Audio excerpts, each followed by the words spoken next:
आमतौर पर शमशान घाट में पड़ी हुई चीजों को कोई हाथ भी नहीं लगाना चाहता है, लेकिन बीकानेर में इसका उपयोग एक शहीद के नाम पर बने पार्क में किया जा रहा है। शहीद मेजर कृष्ण गोपाल पार्क की काया इन दिनों बिल्कुल पलट गई है।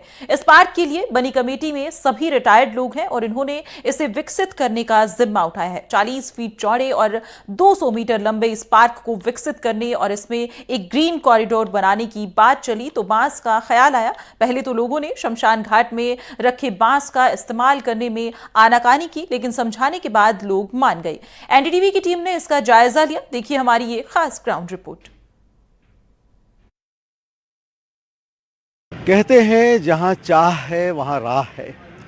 बीकानेर में इस कहावत को साकार किया शहीद मेजर कृष्ण कुमार पार्क समिति ने। ये पार्क जो आप देख रहे हैं, मैं कैमरामैन मोहम्मद अयूब से कहूँगा कि इस पार्क को ज़रा विजुअल नज़दीक से दिखाएं। ये पार्क एक उजड़ा हुआ चमन था। इस पार्क को डेवलप किया यहाँ की पार्क समिति ने।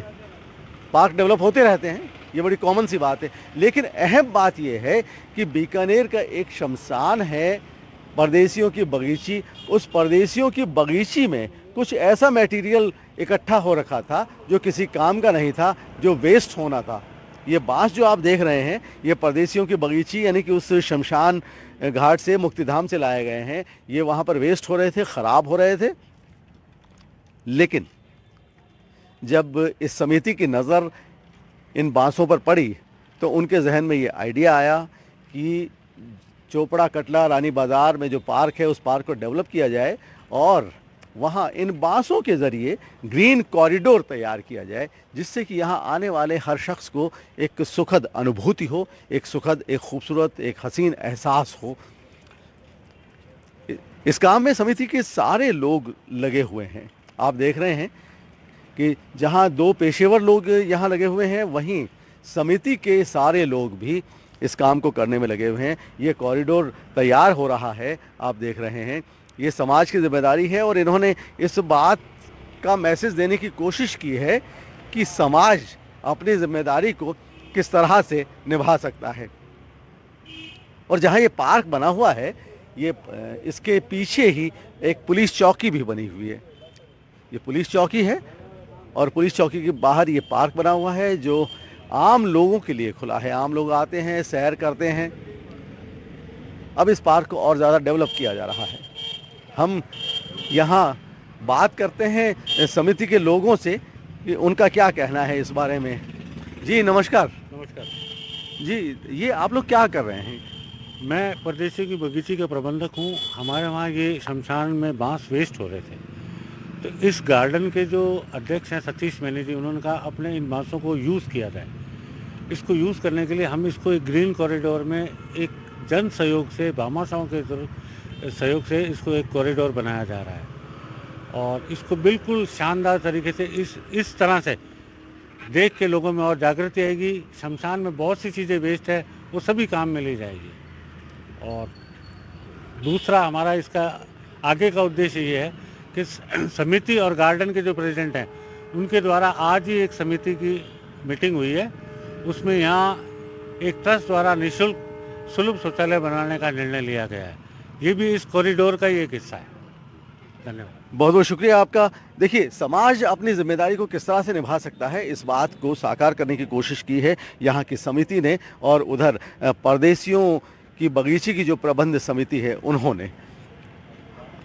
जहाँ ये पार्क डेवलप किया जा रहा है, अगला इनका जो प्रोजेक्ट है वो प्रोजेक्ट है यहाँ पर सुलभ शौचालय बनाने का। अब इस पार्क के प्रबंधक हमारे साथ हैं, हम बात करते हैं सतीश मैनी साहब। जी सतीश जी, ये आइडिया कैसे आया आपके ध्यान में? ये तो ऐसा है कि हमारा पिछले 20 वर्षों से दिमाग में एक ही विचार रहता है कि किस तरह समाज में काम किया जाए। इसी पर 2005 में इस पार्क का निर्माण हुआ था। उसके बाद हम निरंतर अग्रसर हैं कि समाज का काम कुछ किया जाए। इसी प्रकरण में हमारे ये दिमाग में आइडिया आया कि जो शमशान भूमि में मुक्तिधाम समिति में बांस पड़े हैं, बांसों से बना के एक कॉरिडोर बनाया जाए और ग्रीन डोर बनने के बाद इस पे जो बांस लग रहे हैं, इस पे तिरंगा के रंगों से रंगा जाएगा और भी देश प्रेम के इसमें स्लोगन लिखे जाएंगे हमारे लिए। शुक्रिया बहुत बहुत आपका। देखिए समाज किस तरह से अपनी जिम्मेदारी निभाता है, इसकी मिसाल इस समिति ने यहाँ पर रखी है। इस पार्क को डेवलप किया जा रहा है। जी आप क्या कहेंगे, आप यहाँ लगे हुए हैं ये इस काम में? जो अनुपयोगी वस्तु है उसकी उपयोगिता सिद्ध हो, क्योंकि शमशान को सभी लोग उपेक्षित समझते हैं। हमने जो वहाँ कार्य किया वो एक मिथक था, लोगों में जन चेतना जागृत हुई, क्योंकि हमारे साथ महंत सोमगिरी जी महाराज भी जुड़े, उनके कुछ संदेश थे जिससे हमको बहुत मनोबल मिला और उसी कारण हम ये कार्य करने के लिए अग्रसर होते रहे कि वहाँ का कोई भी सामान उपेक्षित नहीं है। जो भगवान शंकर की स्थली है, तो भगवान शंकर के लिए तो हम जो है सब कुछ समर्पित करते हैं और उनकी वस्तुओं को ग्रहण करने से भयभीत हैं, तो इसलिए वो भय निकालना आवश्यक है। समाज में ये चेतना जागृत होनी चाहिए। उन स्थानों की उपेक्षा इसीलिए होती रही क्योंकि वहाँ लोग जाते नहीं हैं। बहुत बहुत शुक्रिया आपका। ये बहुत ही अहम बात इन्होंने कही कि शमशान में जो चीज़ें हैं उनकी उपेक्षा होती है, शमशान की उपेक्षा होती है। ये एक भय लोगों के दिमाग में बैठा हुआ है कि अगर शमशान की किसी चीज़ का इस्तेमाल करेंगे तो कुछ अनिष्ट ना हो जाए, इस भय को इन्होंने निकालने की कोशिश की है। तो ये भी एक अहम काम है और ये बहुत अहम काम है कि पार्क को डेवलप कर रहा है। और अगला प्रोजेक्ट इनका है सुलभ शौचालय का, तो उसमें भी ये समिति कामयाब होगी। बहरहाल समाज अपनी जिम्मेदारी निभाए, यही पैगाम देने की इन्होंने कोशिश की है। एनडीटीवी के लिए कैमरामैन मोहम्मद अयूब के साथ डॉक्टर नासिर जैदी, बीकानेर।